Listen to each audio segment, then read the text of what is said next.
आज मैं आपको स्टैटिक जीके का पार्ट 2 करवाऊंगा। आइए अब हम शुरू करते हैं क्वेश्चन। हीनयान के दो संप्रदाय वैभाषिक एवं सौत्रांतिक है।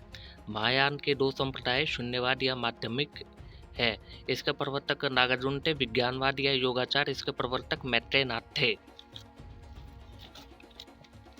प्रथम बौद्ध संगति का आयोजन सप्तपर्णी गुफा में महाकश्यप की अध्यक्षता में किया गया था।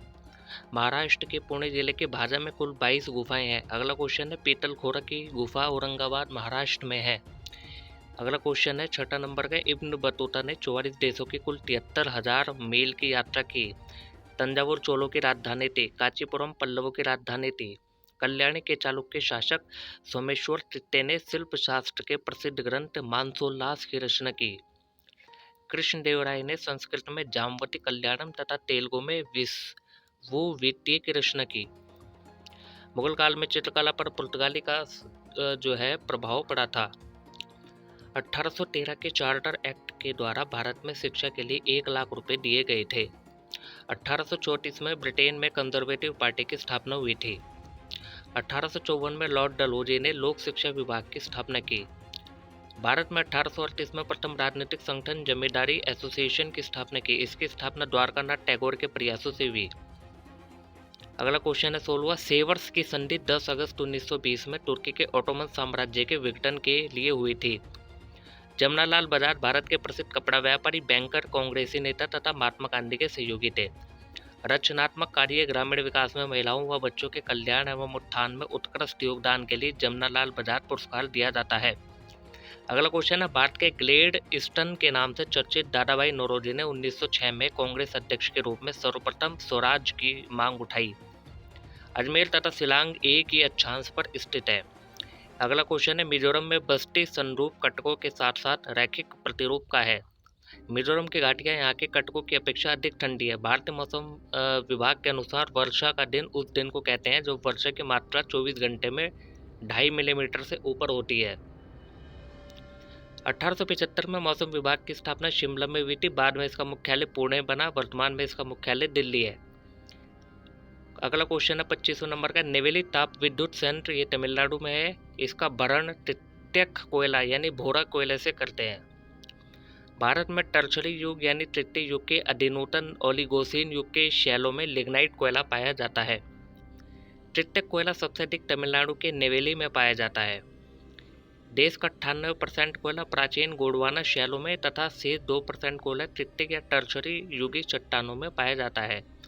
जब दंपत्ति रक्षण की दर में वृद्धि हो रही हो, जन दर तभी घटेगी जब दंपत्ति कम आयु के हों। भारत के दक्षिण में प्रायद्वीपीय क्षेत्र का विस्तार है। भारत का प्रायद्वीपीय भूभाग उत्तर में अधिक चौड़ा है। यह किस अक्षांश से दक्षिण की ओर संकरा होता जाता है? यह 22 डिग्री उत्तरी अक्षांश से। भारत में आर्कियन एवं प्री कैम्ब्रियन युग की चट्टानें भी मिलती है जो काफ़ी प्राचीन है। क्वाटरनरी युग की नवीनतम चट्टानें जो है किस रूप में पाई जाती हैं? ये काप मिट्टी के परतदार निक्षेपों के रूप में पाई जाती हैं। दक्षिण का प्रायद्वीपीय पठार भारत का ही नहीं विश्व का प्राचीनतम भाग है। इसकी चट्टानें मुख्यतः कैम्ब्रियन युग काल की हैं। इस काल को आद्य महाकल्प कहते हैं। मैकमोहन लाइन के पश्चिम में भूटान और पूर्व में ब्रह्मपुत्र नदी का ग्रेट बैंड है।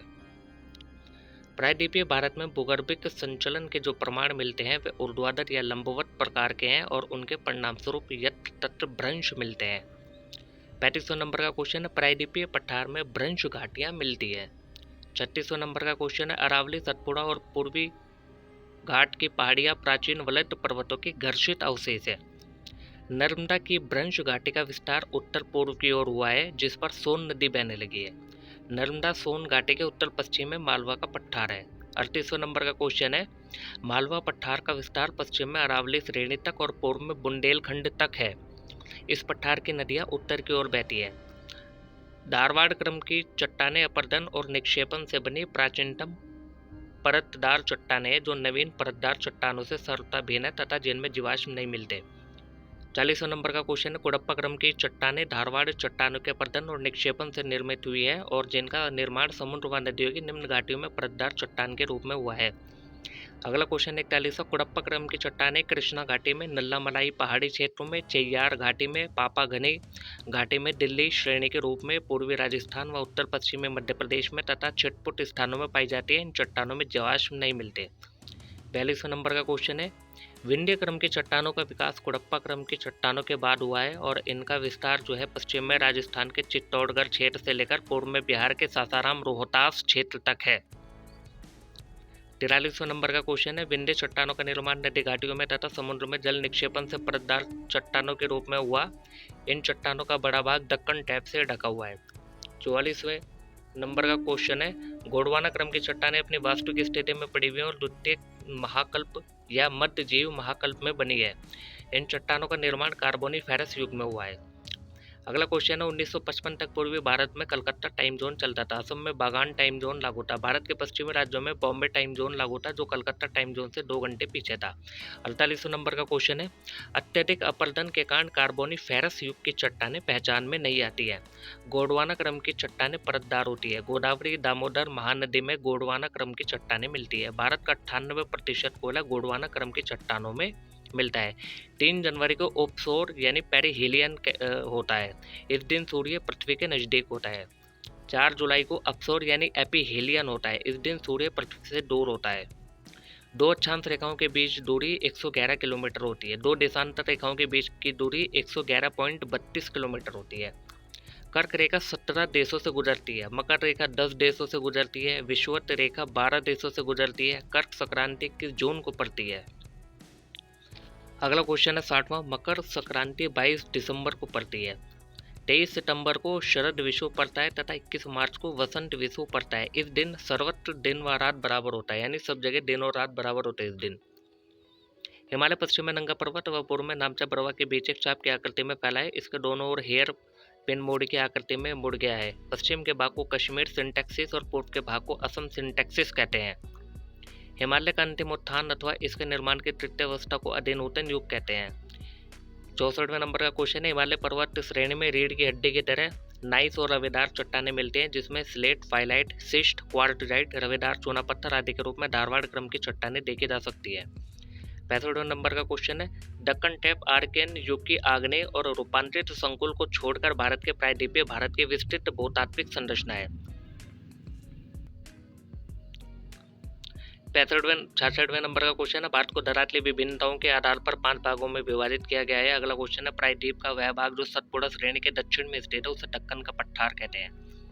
अगला क्वेश्चन है, विंध्य पर्वत मालवा पठार के दक्षिण से आरंभ होता है और उत्तरी भारत को दक्षिणी भारत से अलग करता है। इसका पश्चिमी भाग लावा से ढका है। अगला क्वेश्चन है, विंध्य पर्वत का पूर्वी भाग लावा रहित है। लावा रहित हिस्से को पश्चिम में भारनेर पर्वत श्रेणी कहा जाता है। इसके पूर्व में कैमूर पहाड़ी है। अगला क्वेश्चन है, सतपुड़ा श्रेणी विंध्याचल के दक्षिण में है। इसके पश्चिमी हिस्से को राजपीपला और बीच के हिस्से को महादेव कहा जाता है। इसके पूर्वी छोर को अमरकंटक पहाड़ी कहते हैं। अगला क्वेश्चन है, कैमूर पहाड़ी सोन नदी के किनारे फैली हुई है। अगला क्वेश्चन है, अमरकंटक पठार के पूर्वी भाग को मैकाल श्रेणी यानी छत्तीसगढ़ राज्य कहते हैं, जिसके सहारे छत्तीसगढ़ का मैदान है। अगला क्वेश्चन है, सतपुड़ा श्रेणी छोटा नागपुर पठार की पश्चिमी सीमा तक विस्तृत है। सतपुड़ा श्रेणी का सर्वोच्च शिखर धूपगढ़ ये पंचमढ़ी के समीप है। अगला क्वेश्चन है, सतपुड़ा पर्वत श्रेणी में 2 महत्वपूर्ण दर्रे बुरहानपुर दर्रा और जबलपुर के पास का दर्रा। बुरहानपुर दर्रे से होकर भुसावल खंडवा रेल मार्ग जाता है। जबलपुर के पास के दर्रे से जबलपुर बालाघाट रेल मार्ग जाता है। अगला क्वेश्चन है, छत्तीसगढ़ मैदान मैकाल श्रेणी के पूर्व में स्थित है। खैरागढ़ पठार इसको वैनगंगा घाटी से अलग करता है। अगला क्वेश्चन है, भूगोल के जनक हिकेटियस को कहते हैं। वर्तमान भूगोल के जनक अलेक्जेंडर वान हम्बोल्ट है। एक अपवाह द्रोणी को दूसरे से अलग करने वाली सीमा को जल विभाजक या जल सांबर कहते हैं। व्यवस्थित भूगोल के जनक इरेटोस्थेनीस है। भौतिक भूगोल के जनक पोलिडोनियम है। सांस्कृतिक भूगोल के जनक कार्ल ओ सावर है। गणितीय भूगोल के जनक थेल्स एनेक्सिमेंडर है। विश्व ग्लोब का निर्माता मार्टिन बेहम है। विश्व मानचित्र के निर्माणकर्ता एनेक्सिमेंडर है। भौगोलिक विश्वकोश का रत्नाकर स्ट्राबो है। बड़ी नदियों के जलग्रहण क्षेत्र को नदी द्रोणी, जबकि छोटी नदियों और नालों द्वारा अपवाहित क्षेत्र को जल संबर कहा जाता है। इन दोनों में नदी द्रोणी का आकार बड़ा होता है। अगला क्वेश्चन है, श्योक, गिलगित, जास्कर, हुंजा, नुब्रा, शिगार, गास्टिंग और द्रास नदियाँ हिमालय पर्वत से निकलती है। ये सिंधु नदी की सहायक नदी है। अगला क्वेश्चन है, सिंधु नदी अटक के निकट पहाड़ियों से बाहर निकलती है, जहाँ दाहिने तट पर काबुल नदी इसमें मिलती है। इसके दाहिने तट पर मिलने वाली अन्य सहायक नदियाँ खुर्रम, टोची, गोमल, विबोआ और संगर है। ये सभी नदियाँ सुलेमान श्रेणियों से निकलती है। गंगा के बाएं तट से मिलने वाली महत्वपूर्ण सहायक नदियाँ रामगंगा, गोमती, घाघरा, गंडक, कोसी व महानंदा है। इसके दाहिने किनारे पर मिलने वाली प्रमुख नदी सोन नदी है। हिंडन, रिंद, सेंगर, वरुणा आदि नदियाँ यमुना के बाएं तट पर मिलती हैं। प्रायद्वीप पठार से निकलने वाली चंबल, सिंध, बेतवा व केन इसके दाहिने तट से निकलती है। अगला क्वेश्चन है, घाघरा नदी मापचा चुंगो हिमनद से निकलती है। तिला, सेती व बेरी सहायक नदियाँ इसकी तथा शीर्ष पानी में गहरे गड्ढे का निर्माण करती है। अगला क्वेश्चन है, घाघरा नदी के ऊपरी हिस्से को कर्णाली नदी कहते हैं। अगला क्वेश्चन है, कोसी एक पूर्ववर्ती नदी है जिसका उद्गम स्थल तिब्बत में माउंट एवरेस्ट के उत्तर में है, जहां से इसकी मुख्य धारा अरुण निकलती है। नेपाल में मध्य हिमालय को पार करने के बाद इसमें पश्चिम से सोन कोसी और पूर्व से तमूर कोसी मिलती है। अरुण नदी से मिलकर यह सप्त कोसी नाम ग्रहण करती है। अगला क्वेश्चन है, गंगा नदी की सहायक नदी महानंदा नदी का उद्गम दार्जिलिंग पहाड़ियों से होता है। अगला क्वेश्चन है, महानंदा पश्चिमी बंगाल में गंगा नदी के बाएं तट से मिलने वाली अंतिम सहायक नदी है। अगला क्वेश्चन है, ब्रह्मपुत्र नदी की सहायक नदी दाएं किनारे की सुबनसिरी, कामेघ, मानस व शंकुश है। इसके बाएं तट की प्रमुख सहायक नदियां बूढ़ी, दिहिंग और धनसरी हैं। अगला क्वेश्चन है, कावेरी नदी ताल कावेरी कर्नाटक से निकलती है। अगला क्वेश्चन है, ताप्ती नदी मध्य प्रदेश के मुल्ताई के पास सतपुड़ा रेंज से निकलती है। अगला क्वेश्चन है, ब्रह्मपुत्र नदी एंग्स ग्लेशियर से निकलती है। अगला क्वेश्चन है, प्रायद्वीप के उत्तर भाग से निकलने वाली चंबल, सिंध, बेतवा, केन और सोन नदी गंगा नदी तंत्र का भाग है। अगला क्वेश्चन है, महानदी छत्तीसगढ़ के रायपुर जिले में सिहावा के निकट निकलती है और ओडिशा से बहती हुई अपना जल बंगाल की खाड़ी में विसर्जित करती है। अगला क्वेश्चन है, 102वां, शिवनाथ जोंक तेल महानदी की सहायक नदी है। अगला क्वेश्चन है, गोदावरी की मुख्य सहायक नदी पेनगंगा, वनगंगा, प्रवरा, वर्धा, इंद्रावती, प्राणहिता, मंजार एवं शबरी है। अगला क्वेश्चन है, कोयना, मूसी, घाट प्रभा, भीमा, अमरावती, कोयना, पंचगंगा, दूधगंगा, घाट प्रभा, माल प्रभा, तुंगभद्रा ये कृष्णा की सहायक नदी है। गगन चुक्की और भारत चुक्की झरने कावेरी वन्यजीव अभ्यारण्य के जंगलों से घिरे हुए हैं। अगला क्वेश्चन है, कावेरी नदी कोडगु पहाड़ियों को छोड़ते हुए श्रीरंगपटना और शिवासमुद्र नाम के दो द्वीपों का निर्माण करते हुए दक्कन के पठार पर बहती है।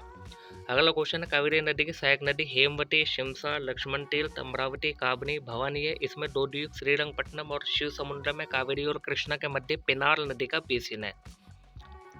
अगला क्वेश्चन है, नर्मदा नदी अमरकंटक पठार के पश्चिमी पार्श्व से निकलकर 1057 मीटर की ऊंचाई से निकलती है और लगभग 1312 किलोमीटर दूरी तक बहने के बाद भड़ोच के दक्षिण में अरब सागर में गिरती है। अगला क्वेश्चन है, ओरसन गुजरात में बहने वाली नदी है जो वडोदरा जिले के चांदोड़ गांव के पास नर्मदा नदी में मिल जाती है। अगला क्वेश्चन है, ताप्ती में बुरहानपुर दर्रे के पास पूर्णा नदी मिलती है। अगला क्वेश्चन है, लूनी तलवाड़ा तक पश्चिम दिशा में बहती है और उसके बाद दक्षिण पश्चिम दिशा में बहती हुई कच्छ के रण में गिरती है। अगला क्वेश्चन है, कालिंदी नदी बेलगांव जिले से निकलकर करवाड़ की खाड़ी में गिरती है। अगला क्वेश्चन है, बेदित नदी हुबली यानी धारवाड़ से निकलकर 161 किलोमीटर लंबा मार्ग तय करती है।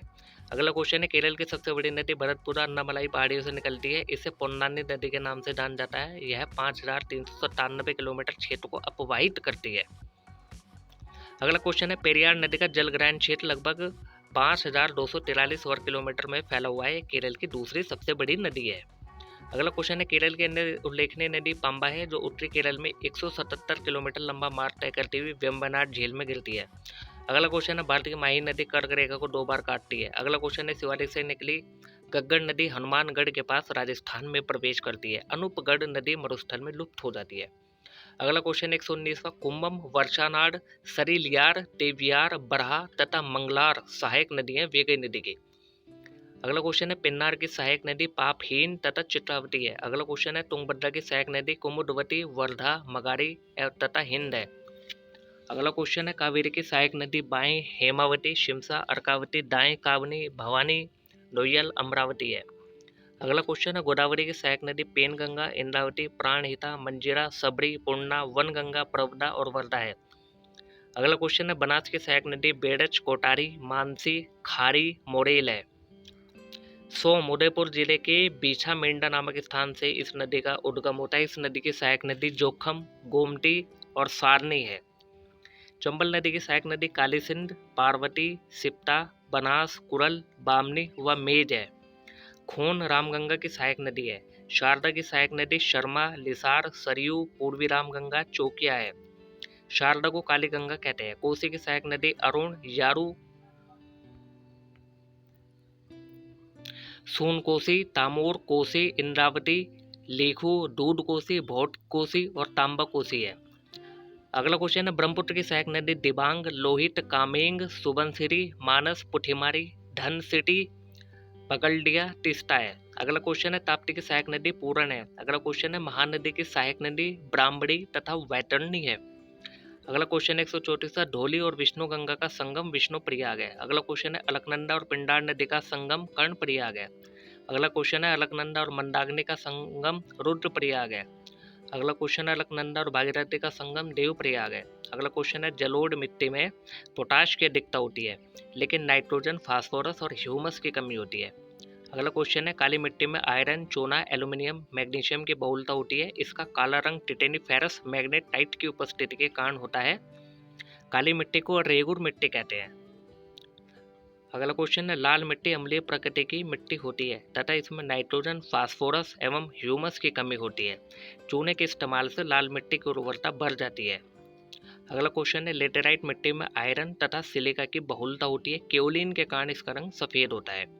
अगला क्वेश्चन है रबी की फसल अक्टूबर नवंबर में बोई जाती है तथा मार्च अप्रैल में काट ली जाती है। इसकी मुख्य फसलें गेहूं, जौ, चना, मटर, सरसों, आलू, राई, अलसी है। खरीफ की फसल जून जुलाई में बोई जाती है और नवंबर दिसंबर में काट ली जाती है। इसके मुख्य फसल धान, गन्ना, तिलहन, ज्वार, बाजरा, मक्का, अरहर, कपास, मूंगफली, मड़ुआ, तिल, सोयाबीन है। अगला क्वेश्चन है बाल्को की स्थापना सोवियत संघ के सहयोग से की गई थी। अगला क्वेश्चन है नाल्को की स्थापना फ्रांस के सहयोग से की गई है। अगला क्वेश्चन है हिंडाल्को की स्थापना अमेरिका के सहयोग से की गई है। अगला क्वेश्चन है इंडाल्को की स्थापना कनाडा के सहयोग से की गई है। अगला क्वेश्चन है माल्को की स्थापना इटली के सहयोग से की गई है।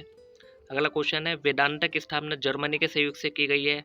150वां क्वेश्चन है दक्षिण पश्चिम मानसून से 73.7% वर्षा होती है। अगला क्वेश्चन है प्रवर्ती मानसून काल से 13.3% वर्षा होती है। अगला क्वेश्चन है पूर्व मानसून काल से 10% वर्षा होती है। अगला क्वेश्चन है शीत ऋतु या उत्तर पश्चिम मानसून से 2.6% वर्षा होती है। अगला क्वेश्चन है 154वां जब कोई श्रमिक जानबूझकर प्रचलित पारिश्रमिक पर भी काम नहीं करता तो बेरोजगारी के स्वरूप को ऐच्छिक बेरोजगारी कहा जाता है। अगला क्वेश्चन है भारत में बेरोजगारी का स्वरूप अनैच्छिक है। 156वां क्वेश्चन है जब किसी उत्पादन कार्य में से कुछ श्रमिकों को हटा देने के बावजूद उत्पादकता यथावत बनी रहती है तो अल्प बेरोजगारी को प्रच्छन्न या अदृश्य बेरोजगारी कहते हैं। अगला क्वेश्चन है प्रच्छन्न बेरोजगारी के शिकार श्रमिकों की सीमांत उत्पादकता शून्य होती है। इस प्रकार की बेरोजगारी सबसे अधिक कृषि क्षेत्र में पाई जाती है। 158वां क्वेश्चन है प्राकृतिक जलवायु तथा मौसम की वजह से कुछ समय के लिए श्रमिकों को उत्पादन कार्य के न होने के कारण रोजगार से हटना पड़ता है। इस प्रकार की बेरोजगारी मौसमी बेरोजगारी कहलाती है। यह कृषि और कृषि आधारित उद्योगों में पाई जाती है। अगला क्वेश्चन है श्रमिक एक उत्पादन क्षेत्र से दूसरे उत्पादन क्षेत्र में जाते हैं और व्यावसायिक, भौगोलिक स्थान और भाषा संबंधी कठिनाई से जब तक समायोजित नहीं कर लेते तब तक वे अल्प अवधि के लिए बेरोजगार रहते हैं। इस बेरोजगारी को घर्षणात्मक बेरोजगारी कहते हैं। अगला क्वेश्चन है जब किसी देश के निर्यात व्यापार में कमी अथवा गिरावट होती है तो इस प्रकार के संरचनात्मक परिवर्तन के कारण निर्यात उद्योगों में संरचनात्मकता की बेरोजगारी उत्पन्न होती है। अगला क्वेश्चन है आर्थिक गतिविधियों में उतार चढ़ाव के कारण उत्पन्न होने वाली बेरोजगारी चक्रीय बेरोजगारी कहलाती है। अगला क्वेश्चन है भारत में ऐसे बहुत से व्यक्ति हैं जो रोजगार की तलाश में दर दर भटकते रहते हैं फिर भी उन्हें रोजगार नहीं मिलता। इस प्रकार की बेरोजगारी को खुली बेरोजगारी कहते हैं। अगला क्वेश्चन है मांग गिरने की वजह से जो बेरोजगारी उत्पन्न होती है उसे संरचनात्मक बेरोजगारी कहते हैं। अगला क्वेश्चन है सीजनल बेरोजगारी सीजन के रोजगारी के हिसाब से होती है। जब सीजन में कुछ लोगों को रोजगार दिया जाए जैसे कृषि, शुगर मिल आदि में सीजन खत्म होने पर लोग बेरोजगार हो जाते हैं। अगला क्वेश्चन है डिसगाइज्ड अनएम्प्लॉयमेंट डिसगाइज्ड बेरोजगारी जब किसी कंपनी या एग्रीकल्चर सेक्टर पर जितने लोगों की जरूरत होती है उससे ज़्यादा लोग काम करते हैं, इन फालतू के लोगों की जरूरत नहीं होती, ऐसे लोगों को डिसगाइज्ड लोग कहते हैं। इन डिसगाइज्ड लोगों का मार्केट पर कोई प्रभाव नहीं होता। इस प्रकार की बेरोजगारी को डिसगाइज्ड बेरोजगारी कहते हैं। जैसे एक खेत में काम करने के लिए 3 लोग चाहिए मगर एक परिवार के ही लोग उस खेत पर काम कर रहे हैं जिससे 3 लोग फालतू में काम कर रहे हैं, तब ऐसे 3 लोग डिसगाइज्ड बेरोजगारी उत्पन्न करेंगे, इनका मार्केट पर कोई प्रभाव नहीं होगा। अगला क्वेश्चन है क्रोनिक एम्प्लॉयमेंट क्रोनिक बेरोजगारी जब बेरोजगारी लंबे समय तक पाई जाती है तब इस प्रकार की बेरोजगारी को क्रोनिक बेरोजगारी कहते हैं। लोग सक्षम होने के बावजूद नौकरी नहीं मिल पाती लोगों को क्योंकि देश अल्प विकसित होता है। अगला क्वेश्चन है फ्रिक्शनल एम्प्लॉयमेंट फ्रिक्शनल बेरोजगारी घर्षण बेरोजगारी यह अल्प अवधि की बेरोजगारी होती है। एक नौकरी को छोड़ने पर दूसरी नौकरी करने पर उसके बीच की बेरोजगारी को फ्रिक्शनल बेरोजगारी कहते हैं। अगला क्वेश्चन है साइक्लिक एम्प्लॉयमेंट। साइक्लिक बेरोजगारी यानी चक्रीय बेरोजगारी, मार्केट स्ट्रक्चर की बेरोजगारी। जब इंडस्ट्री चलती है अर्थात बूम होता है, लेकिन जब इंडस्ट्री गिरती है अर्थात बेन होता है, तब लोग बेरोजगार होते हैं। ऐसी बेरोजगारी को चक्रीय बेरोजगारी कहते हैं। कैजुअल एम्प्लॉयमेंट, कैजुअल बेरोजगारी, ये अल्प समय के लिए होती है।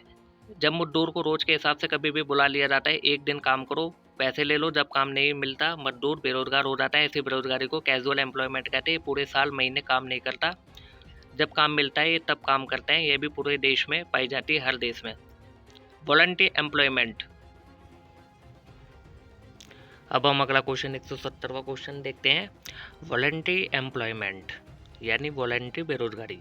जो अपने मन से काम नहीं करते, किसी व्यक्ति पर खेत है, वह खेत पर काम नहीं करता है, खेत को ठेके पर दे देता है, खेत से पैसा लेता रहता है, खुद काम नहीं करता, तब वह व्यक्ति अर्थशास्त्र की भाषा में बेरोजगार होता है। ऐसी बेरोजगारी को वॉलंटरी एम्प्लॉयमेंट कहते हैं। यह हर देश में पाई जाती है। अब हम अगला क्वेश्चन 171वां क्वेश्चन देखते हैं। कुछ हवाओं के नाम अब हम देखते हैं।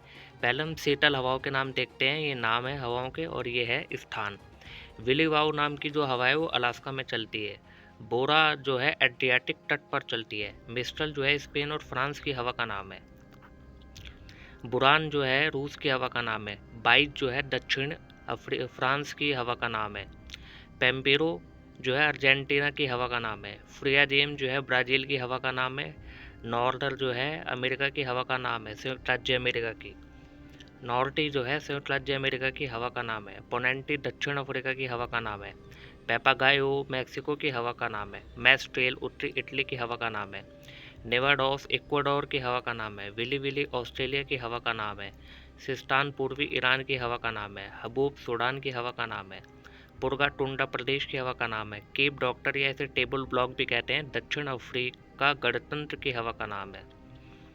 अब हम गर्म हवाओं के बारे में पढ़ते हैं। टमोंटेन जो है मध्य यूरोप की गर्म हवा है। अयाला फ्रांस की गर्म हवा है। वर्गस दक्षिण अफ्रीका की गर्म हवा है। सुखोवे रूस और कजाकिस्तान की गर्म हवा है। बाग्यो फिलीपींस द्वीप समूह की हवा है। गारिश दक्षिण पूर्वी ईरान की हवा है। लूब उत्तरी भारत की गर्म हवा है। सोलेनो दक्षिण पूर्वी स्पेन की गर्म हवा है। सामुन ईरान की गर्म हवा है। इस तरीके से आपके जो है सारे क्वेश्चन जो है खत्म हो गए हैं।